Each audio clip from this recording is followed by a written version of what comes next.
बिस्मिल्लाहिर्रहमानिर्रहीम। तमाम देखने और सुनने वालों को अस्सलाम वालेकुम। मैं हूं मोहम्मद शहबाज और आप देख रहे हैं शहबाज इमाम यूट्यूब चैनल। प्यारे दोस्तों, आज के इस वीडियो में आपके लिए हम लेकर आए हैं हज़रत मूसा अलैहिस्सलाम का एक दिलचस्प वाक़या।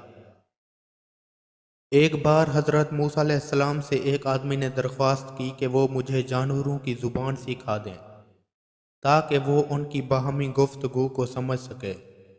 हज़रत मूसा अलैहिस्सलाम ने फरमाया कि ऐ बंदे खुदा, इस बात को छोड़ दे क्योंकि इसमें कई खतरात पोशीदा होते हैं। एक कायदा है कि जिस बात से मना किया जाए तो उस बात की तरफ रग़बत और बढ़ती है। वो बंदा अर्ज़ करने लगा कि आप तो अल्लाह ताला के नायब हैं, मेरी इस्तदा कबूल फरमाएं।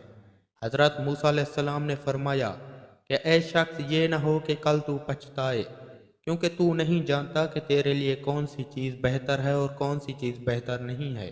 तो बारगाह इलाही से हुक्म हुआ कि ऐ मूसा, तू इसकी तमन्ना पूरी कर दे। इस शख्स ने कहा कि अच्छा, सारे जानवरों की नहीं, सिर्फ एक कुत्ते और मुर्ग की, जो कि मेरे पालतू और घरेलू जानवर हैं, सिर्फ उनकी ज़ुबान मुझे सिखा दें। तो हज़रत मूसा अलैहिस्सलाम ने फरमाया कि ऐ शख्स, जा, आज से इन जानवरों की बोली पर तुझको कुदरत हासिल हो गई है। तो वो शख्स उठा और खुश खुश अपने घर चला गया।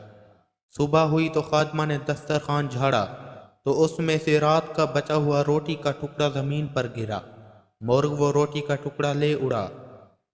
साथ उसके करीब कुत्ते ने कहा कि दोस्त, तू तो दाना दंका खा कर अपना पेट भर लेगा, अगर रोटी का टुकड़ा मुझे दे दे तो मेरा गुजारा चल जाएगा। तो मुर्गे ने कहा कि मियाँ सब्र करो, खुदा तुझे भी देगा। कल हमारे माले का घोड़ा मर जाएगा तो तुम पेट भर कर खा लेना। वो शख्स जो उनका मालिक था इन दोनों की बाहमी गुफ्तगू को सुन रहा था। वो फौरन उठा और उसने अपना घोड़ा खोलकर उसे मंडी में बेच आया और अपने आप को नुकसान से बचा लिया। दूसरे दिन भी रोटी का टुकड़ा मुर्गा ले उड़ा।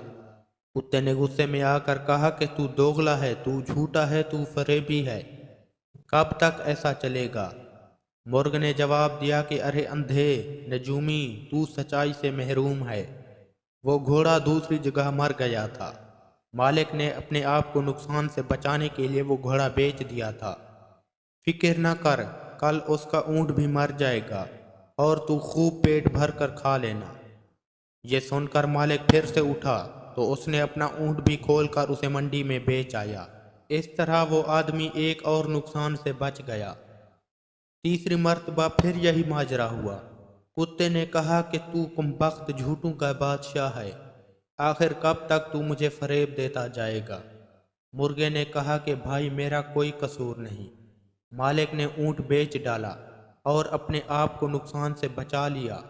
मुर्ग ने उस कुत्ते को तसल्ली देते हुए कहा कि फिक्र न कर, कल उसका खच्चर मर जाएगा तो सिर्फ कुत्ते ही उस खच्चर को खा सकते हैं, तुम जी भर कर खा लेना। मालिक ने जब ये सुना तो उसने अपना खच्चर भी फिरोख्त कर दिया। मालिक अपनी होशियारी पर बहुत खुश था कि वो यक्के बाद दीगरे 3 हादसों से बच गया और कहने लगा कि जब से मैंने कुत्ते और मुर्ग की ज़ुबान सीखी है, मैं तो कई नुकसान से बच गया हूँ।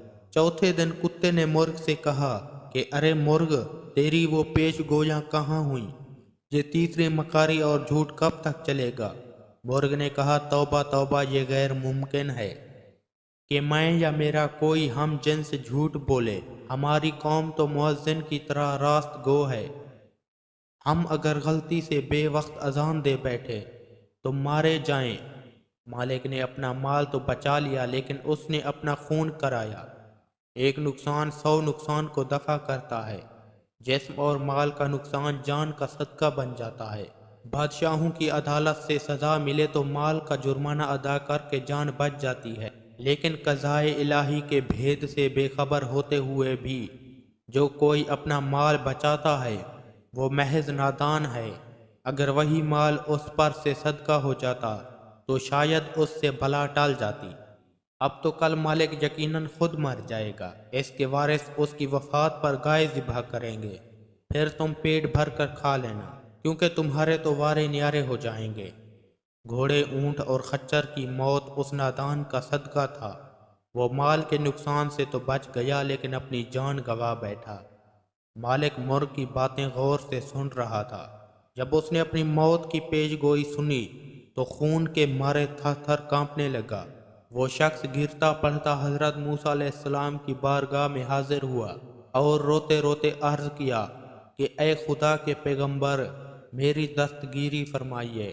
حضرت موسیٰ علیہ السلام نے اس کی ساری بات سن کر فرمایا کہ کیا میں نے تمہیں نہیں کہا تھا کہ اس میں کئی راز پوشیدہ ہوتے ہیں؟ اس کام کو چھوڑ دو کیونکہ اس میں تمہاری جان کو خطرہ ہو سکتا ہے۔ میں نے تم سے کہا تھا کہ اس میں کئی خطرات پوشیدہ ہیں، مگر تو اس وقت نہ مانا۔ اے شخص، اب تو تیر کمان سے نکل چکا ہے، اس کا لوٹ کر آنا فطرت کے خلاف ہے۔ اب میں صرف تیرے لیے سلامتی اور ایمان کی دعا کر سکتا ہوں۔ یہ بیان سن کر اس نوجوان کی طبیعت بگڑنے لگی اور وہ قائل کرنے لگا یہ اس کی موت کی علامت تھی۔ تو پھر اس کو گھر لے جایا گیا اور پھر گھر پہنچتے ہی وہ مر گیا۔ پیارے دوستو، اس واقعے سے ہمیں یہ سبق ملتا ہے کہ ہمیں ہر وقت اللہ اور اس کے پیغمبر کے احکامات کی پاسداری کرنی چاہیے۔ اللہ ہم سب کو نیک اعمال کرنے اور راہ راست پر چلنے کی ہدایت دے۔